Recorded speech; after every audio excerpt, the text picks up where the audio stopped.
E em 1982, eu morava no Rio de Janeiro, eu tinha 8 anos de idade, eu vi alguma coisa no Rio, um OVNI, eu vi um OVNI no Rio de Janeiro.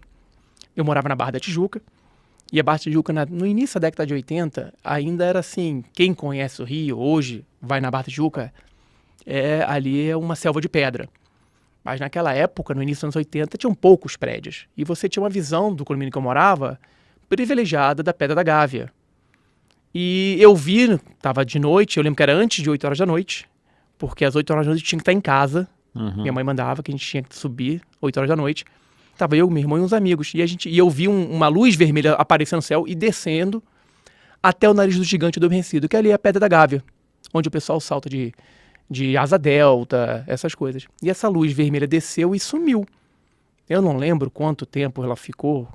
Sei que depois ela reapareceu, subiu de novo, ficou mais vermelha, mais brilhante. Eu não sei se aumentou de tamanho ou o brilho dela fez com que ela aumentasse de tamanho. Ela fez um movimento de pêndulo e disparou para o espaço. Eu só tinha 8 anos de idade. A gente está falando de algo que aconteceu em 1982. Não tinha drone, não existia os satélites Starlink, não existia isso. E apesar de eu ter 8 anos de idade, eu até aquela idade na minha vida eu tinha vivido muito em bases aéreas. E meu pai era piloto. Então eu sabia o que era um avião, o que era um helicóptero, o que era um balão. E aquilo que eu vi não era nada disso. Até hoje eu não sei o que era aquilo. É um objeto. Era um objeto voador não identificado. E a partir daí, então, parece que deu mais um clique, assim, e eu comecei e não parei mais. Comecei a pesquisar mesmo. Com 19 anos, me mudei para Brasília, comecei a pesquisar e aí não parei mais. Eu acho interessante o fato do seu pai ter sido militar, então ali você tinha uma fonte, vamos dizer assim, segura para só não confirmar e também tirar algumas dúvidas de que poucas pessoas tiveram essa chance que você teve, né? Eu infelizmente, não tive o tempo de conversar com meu pai sobre isso. Ele gostava, meu pai faleceu cedo, mas ele gostava de ufologia. Depois ele me deu, óbvio, esse livro, era Os Dias dos Astronautas. E ele me deu o meu segundo livro, que era OVNI e as Civilizações Extraterrestres, do Guy Tarrant. E eu lembro que quando meu pai, ele divorciado da minha mãe, toda sexta-feira a gente ia até o trabalho dele, que era ali no Terceiro Comar, do lado do aeroporto Santos Dumont. E ele estava na seção A2 do Terceiro Comar. A seção A2 é o Serviço Secreto da Aeronáutica. E toda vez que a gente ia, eu perguntava para ele: pai, o que você tem aqui de escoador, de extraterrestre? O que você tem? Foto? Não tenho nada. E eu sempre falava isso. Todo final de semana que a gente ia passar com ele, eu perguntava a mesma coisa. E foi virando um negócio automático. Até que um dia eu perguntei de novo. Ele pegou o telefone e falou: Fulaninho, traz aquelas 2 caixas que a gente tem sobre objetos voadores. Não lembro o que ele falou. Vieram 2 caixas, daquelas de papelão marrom, cheio de documento. Muito documento. Eu olhei aquilo ali, ele falou: olha, você tem 10 minutos para ver essas 2 caixas. Aí eu comecei. O que me chamou a atenção foi tinha uma foto e o documento e um clipe anexado à foto e o documento. Era uma foto que, se você hoje botasse na internet, iam falar que era Photoshop.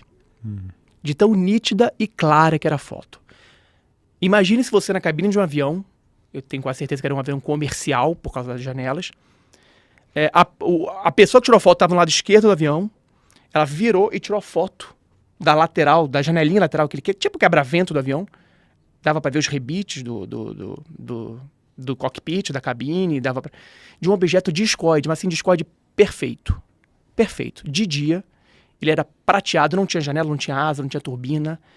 Devia estar uns 400, 500 metros do avião. Mas você via a forma dele perfeitamente na foto. E tinha anexado ele o relatório, o relato. E eu olhei aquela foto, eu não me importei mais com nada. A gente está falando 1992, não tinha celular, não tinha nada disso. As Xerox ainda eram preto e branco. Eu falei: pai, me dá essa foto. Ele: não, você não posso tirar essa foto. Deixa eu tirar cópia. Você tem mais 3 minutos para fazer o que você quiser, para ver esses arquivos. Aí o que eu fiz? Se eu tivesse um pouquinho mais de maturidade na época, eu teria pego aquele relato e copiado todo. Eu peguei outros relatos menores e comecei a copiar aqueles relatos menores de outros casos. E eu lembro que eu copiei mais de uma dezena, uns 12, 13, 15 casos, à mão, copiei à mão, fiz uns desenhos que tinham nos relatórios, cheguei em casa, datilografia na minha Olivetti antiga e datilografei. E essa foto e esses relatos, salvo um ou outro que foram publicados posteriormente, divulgados, essa foto nunca apareceu.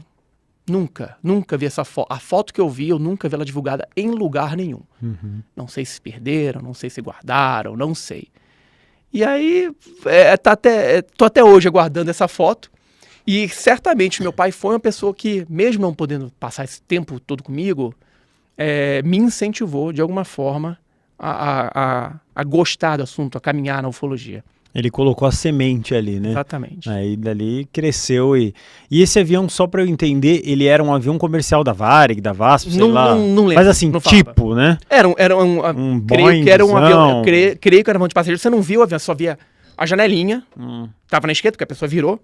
Você não via o resto da frente do avião, só via a lateral. Quando tinha estado de lateral. Então foi algum possível passageiro? Não, foi o piloto, era dentro da cabine. Dentro da cabine. Era dentro da cabine. Foi o piloto que tirou a foto. Entendi. Foi o piloto que tirou a foto. Mas essa caixa que o seu pai tinha, em que local foi isso que ele te deu essa caixa? No A2 da Aeronáutica. Lá dentro? Serviço secreto da Aeronáutica, Mas no na A2. sala dele? Dentro da sala dele. Dentro da sala dele. Tipo, a sala dele era só a mesa dele, fechada? Era a mesa dele e era uma sala, aí tinha a mesa dele e a mesa do Major Cruz, que era o subordinado direto a ele. Meu pai na época era tenente-coronel e o Major Cruz, que ficava do lado dele, eram essas duas mesas na sala. Deveria ter outra mesa, não me lembro. Mas eu peguei essa caixa dentro da sala dele e vi com ele me vendo a... Mas e o Major Cruz? Nem lembro da reação dele, porque eu só queria saber daquilo ali. O Major Cruz. Se até estiver vendo a gente, ô Major Cruz, entra em contato comigo aí. Ele não tava na sala? Tava. Meu pai, ele ficava na sala os dois. Ah, entendi. Os dois ficavam na sala. Que idade você tinha mesmo? Eu tinha 92, eu tava com 90, 91, eu tava com 15, 16 anos. 90, por aí. Já era um adolescente. Já não era uma coisa que você ia esquecer, assim, dá pra um neném, aí o pessoal nem lembra mais. Não tem mais como eu lembro esquecer. Detalhes. Se pudesse... Se tivesse celular, hein? Nossa senhora. Pra imprimir a sua mente. Exatamente. Se alguém pudesse entrar na minha mente e fizesse pudesse ver o que eu vi, pra mim seria a prova definitiva que tinha algo aí. A gente tá falando de anos 90. A gente não tá falando de drone, de aviões secretos que existem hoje. Não tinha nada disso. Então, foi algo que realmente marcou muito a minha vida. Mas, e o seu pai, o General Cruz lá, o Major Cruz. Major Cruz, eles estavam como, assim, nesse momento? Para eles era algo normal. Esses documentos eram algo que eles estavam acostumados. Eram, porque além... meu pai levava para mim, sempre que tinha, recortes de jornais, Última Hora, O Globo, que saíam no jornal. Eles tinham que pegar esses recortes, colar numa folha de capa do terceiro Comar, A2, colavam ela, tinha um cabeçalho A2, não sei o que, terceiro Comar, e colavam, e tirava uma cópia e mandava essas cópias para mim. Levava para casa essas cópias para mim, de jornais, não de documentos, de jornais. Então eles sabiam, isso sempre acontecia. E ele, como serviço secreto da aeronáutica, eu até lembro uma passagem que estiveram lá em casa, duas passagens. Tiveram lá em casa o Collor, na época, o Collor ainda era presidente do Brasil, e ele iria para o Rio de Janeiro. E eu lembro do meu pai receber lá em casa um monte de agente, porque os agentes do serviço secreto, eles andam descaracterizados. Eu não sei, são militares. Terno? Não, camisa, jeans, essas coisas. Civil, bem civil. Civil. Eles foram lá em casa para fazer a segurança do presidente Collor na época. E uma vez eu fui para Macaé, porque minha mãe se mudou para Macaé com meu padrasto, e meu pai não pôde buscar a gente na rodoviária do Rio de Janeiro. Aí chegou eu e meu irmão de ônibus na rodoviária, aí apareceu um cara 3x4, enorme. Diego, vem comigo. Eu falei, seu pai mandou te levar para casa. era um dos agentes lá dele que pegou a gente e levou para casa. Então, eram todos descaracterizados e era pessoal realmente da inteligência, da aeronáutica. É bem coisa de filme, não é isso? Assim, tem um pai lá que é alto escalão militar, vai lá pegar o filhinho na porta da escola. Meu pai tava doente na época, né? Ele tinha pego dengue, aí não tava entrando aí e não pôde buscar a gente, porque a gente passou, acho que um mês lá em Macaé, de férias com a minha mãe. E aí ele não pôde buscar a gente e mandou os agentes lá buscarem a gente. A gente, óbvio, morreu de medo, né? Quem são? Mas o cara sabe meu nome, falou, seu pai mandou buscar, vambora.